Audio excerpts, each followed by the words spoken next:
Oh, Edgar Allan Poe. You're so depressing. Oh, hey guys, it's me, Jack Knives again. And welcome to Jack Knife Reviews, where everything goes on the cutting board. So, this month is actually Halloween, which is my absolute favorite time of year. To me, this is my Christmas. It's the time of year where weirdness fills the air. Dark morbidity just overwhelms us and makes us forget the fact that all of that sugar will probably amount to a lifetime of diabetic coma. But here's the thing, a lot of people are really into horror like myself all year round. So, in order for me to really get in the proper spirits, I think it's about time that I kind of change up the scenery. So, if you'll excuse me.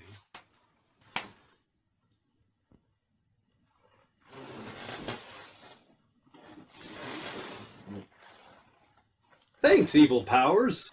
So as you can see, I'm in full attire to celebrate Halloween. But Halloween isn't just for everyone. It's also for me. And that's why this year is the start of JACK-O-WEEN, where we get to celebrate the things I want to because it's my damn show.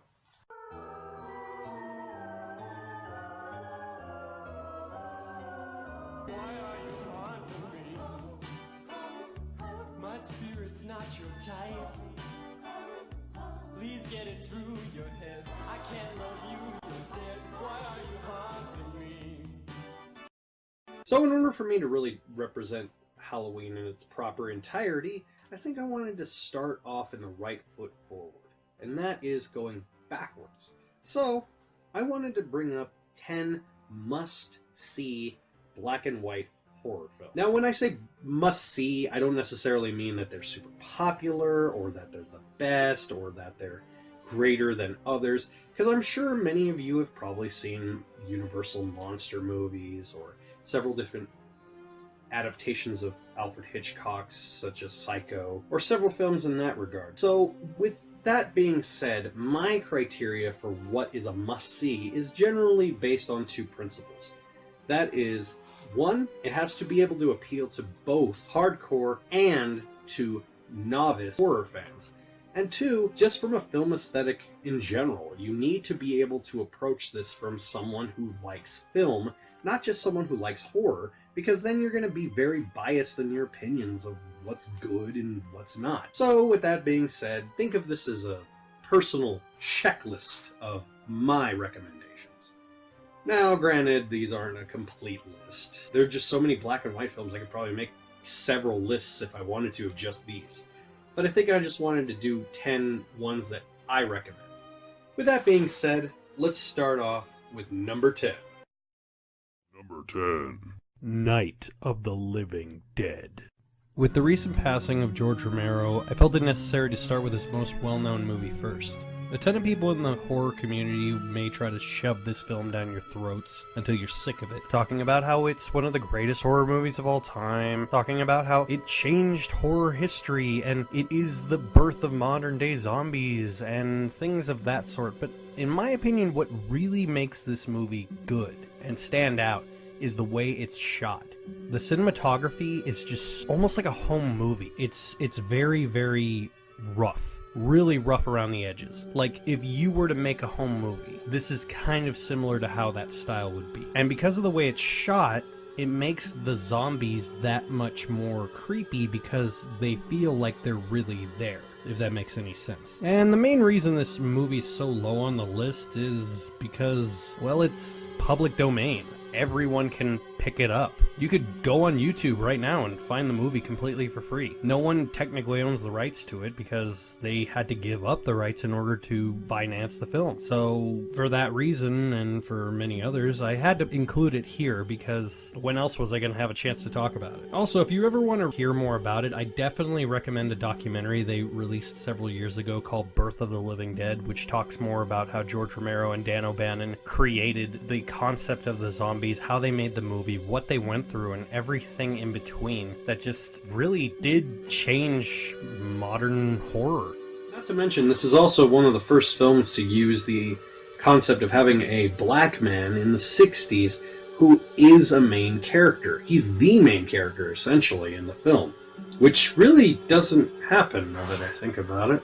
Unless it's in, like, a movie where most of the cast is black. Because, let's be honest, you know what, that cliche that all black people die first in horror films, that's just untrue, unbiased, and really messed up. It's always the big-titted slut. Fat guy usually dies before the black guy. Black guy doesn't die until usually 5th or 6th person. Number 9. Nosferatu.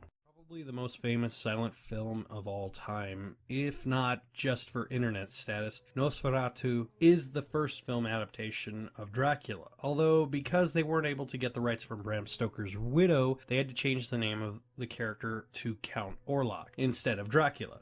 Fun fact for those of you who like a series of unfortunate events, the writer of those books actually named his character and based the design of Count Olaf off of the character from Nosferatu. Granted, I'd much rather deal with a douchebag old guy than a blood-sucking vampire, but that's just me.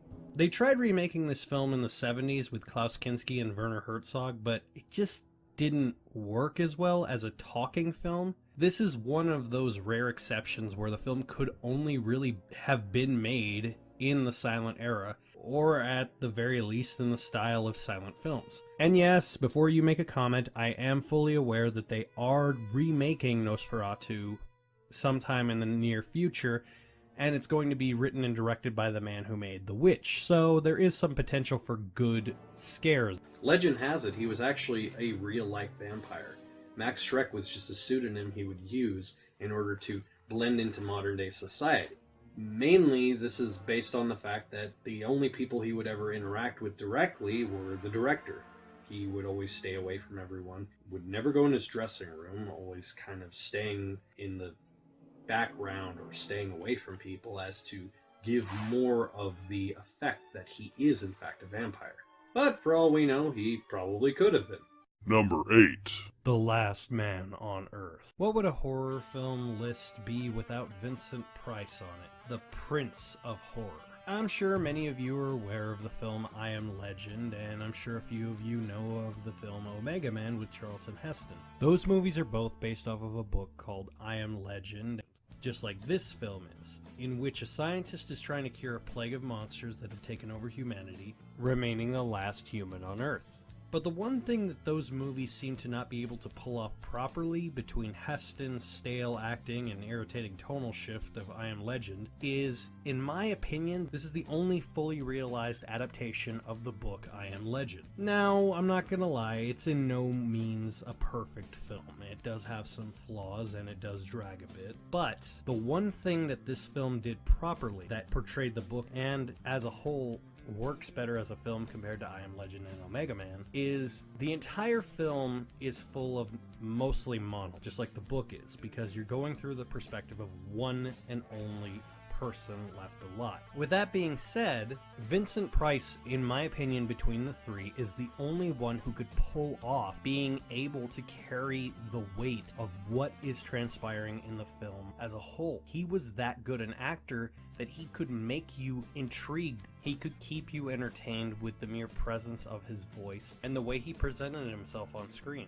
I'm not going to give away the ending of the films or the book in case some of you haven't seen it, but I will say, in comparison to Heston and Smith, when Price learns the reality of the situation, of what has transpired, he fully embraces his emotions. He fully goes into almost an immediate sense of the stages of grief, from denial to regret to acceptance to all of these emotions, all culminating in one amazing performance. In my opinion, this is one of his best movies, only second to The Abominable Dr. Phibes and House of Wax. But this is a great performance from one of the greatest actors in horror. Number 7. The Black Cat. Boris Karloff and Bela Lugosi, the two kings of horror in the 1930s and 40s, team up against one another in this great film. This is a pretty disturbing movie for 1935. There's Satanism, torture, and implied necrophilia. Fun for the whole family! Despite the title, it actually has nothing to do with the poem by Edgar Allan Poe. The plot centers around Lugosi playing Dr. Vertigest, who was sent to prison and driven insane by a cult leader named Perlzig. They both really hate each other for various reasons, explained throughout the film. Vertigest doesn't just want Perlzig dead, he wants to give him unbearable torture like he had done to him. Caught in the middle is a young couple just trying to celebrate their honeymoon. Vertigest is deathly afraid of cats, and Perlzig uses his fear to torment him. This movie is so damn good. It's seriously the best work they made together. And that's saying a lot, but one thing that just makes it work so beautifully is neither Lugosi or Karloff actually outdo one another. Primarily, most of their careers, Karloff has always been seen as the dominant one between the two as far as film roles go. But in this one, they're almost at the same level of balancing crazy and villainous and hating and sympathizing at the same time. Number 6. Oni Bava. Two women, outcasted to the swamps of 14th century Japan, lure wandering soldiers into their traps, kill them, and sell their armor and weapons for riches. The older of the two is in charge, while the younger is somewhat reluctant. They both fall madly in love with a wandering warrior, who has been smitten by the younger affections. While the older one watches in the bushes as the two make love, she plots her revenge, wearing an Oni mask that becomes stuck to her face. If I had to describe this movie in one word, it would be gritty. From the setting, to the ragged makeup, to the lighting, this movie took full advantage of its setting and is graphic for a film in 1964. The movie is dripping with Japanese lore, and the mask itself used in the film is both unique and distinctive to the Japanese culture.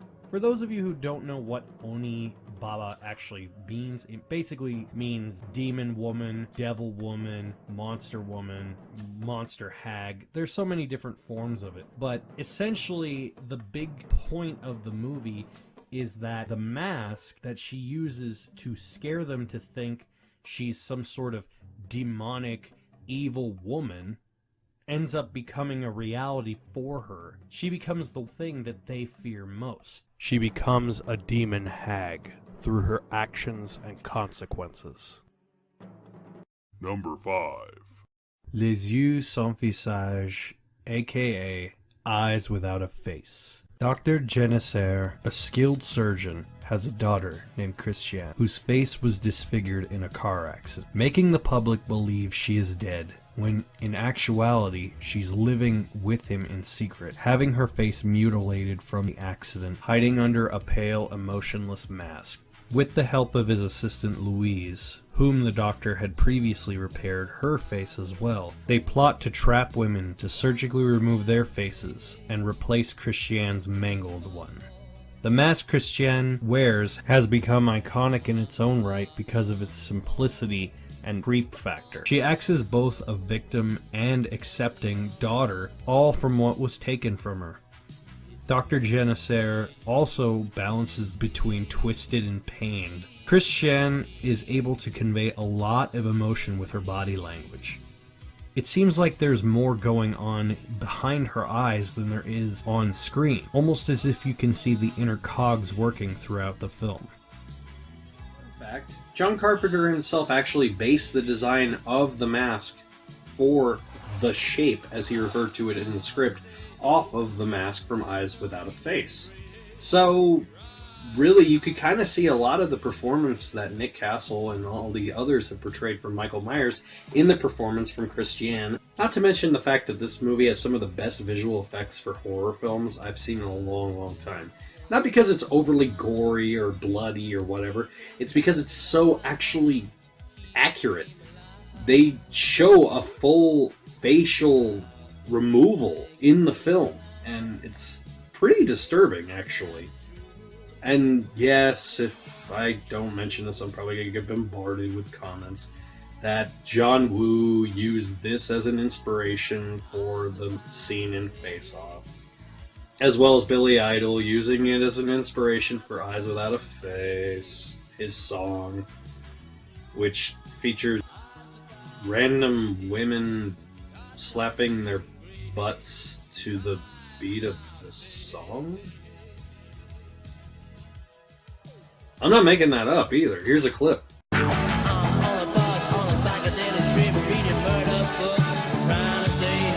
Yeah, because when I think of horror, I definitely think of ass slapping. What's scarier than face-removing surgery, zombies, and vampires? Religion! Number 4. Night of the Hunter. A preacher named Powell has the word love tattooed on his right hand as a symbol of his devotion to God, and the word hate tattooed on his left hand as a symbol of his smiting of those he feels live in sin. Traveling place to place, meeting women, becoming attracted to them, and killing them. While spending time in jail, he learns a man sharing a cell is arrested for a bank robbery. He learns the clues of where he has hidden this large fortune lie with the now widow and children he will get the information from, one way or another. If you haven't seen this movie or heard of this movie, you need to watch it. Not even if you're a horror fan, but in general. The reason I put this on the list is because there weren't many films of that time period that touched so predominantly on religion as a key component to the story, especially with horror films. This was a time where everyone was extremely conservative as far as the fundamental Christian belief system. And for them to touch on a preacher who was a murderer was really, really controversial. This film is almost by its definition a masterpiece, not just from me, but the Library of Congress actually cites this as the second most influential American film of all time, second only to Citizen Kane, which I personally hate for various reasons. But unlike Citizen Kane, this movie in my opinion gets somewhat overlooked and is so damn good. Robert Mitchum steals the show as Powell. He's both commanding, creepy, angry, calm, friendly, and every other lure that you would see in any great horror serial killer. Number 3. The Cabinet of Dr. Caligari. At a carnival, a mysterious man named Dr. Caligari keeps a deranged, lengthy man named Caesar in his cabinet, only to let him out when he either wants to show him off at a carnival or when he needs him to do something horrible at night. I don't want to go too deep into the plot of this film because it's a fairly short movie, and the main thing that it does for horror is more of the idea of surrealism in reality. Most of you watching this can see where filmmakers like Wes Craven, Sam Raimi, and especially Tim Burton drew inspiration, inadvertent or not. Rob Zombie almost did a complete shot-for-shot remake for his music video of Living Dead Girl, because Rob Zombie loves to steal ideas from other people, claim them as his own, and act like he's a genius for it. We get it, your wife's hot, no one cares. The visuals, the background, everything in this movie is just so unique. It's hard to really put finger on what makes it so weird but so engaging to watch. One thing I will say about the plot though, this wasn't just one of the first horror films, this was possibly the start of the idea of a twist ending. Number 2. Freaks. A circus performer named Hans, born with a rare disease not allowing him to look older, falls in love with a trapeze artist named Cleopatra. When Hans inherits a large fortune, Cleopatra and the strong man, Hercules, scheme a plot to have Cleo marry Hans, kill him, and take his fortune, then run off together. While Hans only wants her love to be real, his family of fellow oddities and outcasts come together to show who the true freaks are. This is one of my favorite movies, period. The way it makes me reflect on life as a whole. Each of the carnival performers were real performers aside from Cleo, the strongman, and the clown. This was filmed at a time where mocking people with disabilities and deformities was just normal. No one questioned it. That was basically just accepted. Todd Browning, the director and writer of the film, was on top of the world when he made Dracula, only a few years prior. He could have gone different routes and done different drama films or different avenues of horror, but he decided to pen and direct this movie. He wanted to make it as authentic a portrayal as he could, and because of that he was very outcasted from the Hollywood scene because of this film. The actor who plays Hans, as well as the actress who plays Frida, were played by Harry and Daisy Dolls, both circus performers part of the Dolls family who would actually travel through different carnival scenes in Germany. They got the recommendations for the parts from horror legend Lon Chaney Sr., after working with him on the set of The Unholy 3 twice. It was banned in theaters for being too shocking, and the only thing this film did is be ahead of its time. Number 1. M. What to you is the scariest thing you can honestly think of right now? Are you thinking of werewolves? Are you thinking of vampires, zombies, mad scientists, doctors, surgical removals? No. The scariest thing to you is the idea that someone would hurt or kill or torture a child. That's what makes this such a scary film. This child killer doesn't lure children, he hunts them. A mysterious monster named Beckett finds small children that are alone, offers to buy them things, and they are never seen again. But he asks for no sympathy. He doesn't want pity. In fact, he revels in it, sending letters to police boasting of his crimes, taunting them, unaware that they are closer to stopping him by using fingerprint analysis and questioning the criminal underbelly to find him. Anyone who has children or has any sympathetic cares for others' children know how horrifying the concept of someone taking your child truly is. This is the first movie that ever tackled the subject of children as victims, and in my opinion, it's the only one that has done it properly. Fritz Lang, the man who also created Metropolis, which revolutionized science fiction, also changed the horror landscape with this masterpiece. There's something about this film that just gets under your skin. Not just because of the subject matter, it's almost like a study of child killers. Oh, here's another creepy fact for you. Most of the actors used in the raid scenes, which the police are questioning criminals, were actual convicted felons they used for the scene, from murderers to child killers. In fact, Fritz Lang based the character of Beckett on one of those criminals, from his mannerisms to his tactics, so you could say it's almost a biopic. Between this film and Metropolis, Fritz Lang seemed to be on top of the world as far as just being able to put a spotlight on things and concepts you wouldn't actually think about as far as genres were concerned. But he had such this distinct quality about him that made him so unique as a filmmaker. I mean, it didn't help that he was nuts, but that kind of goes with the territory as far as filmmakers are concerned. Well, that's the end of my first top 10 list. But you guys stick around, because there's going to be a lot more fun treats coming on JACK-O-WEEN. Catch you guys next time. Why are you haunting me? You fly around my room. You rattle chains till 3. When I turn out the light, you're in my bed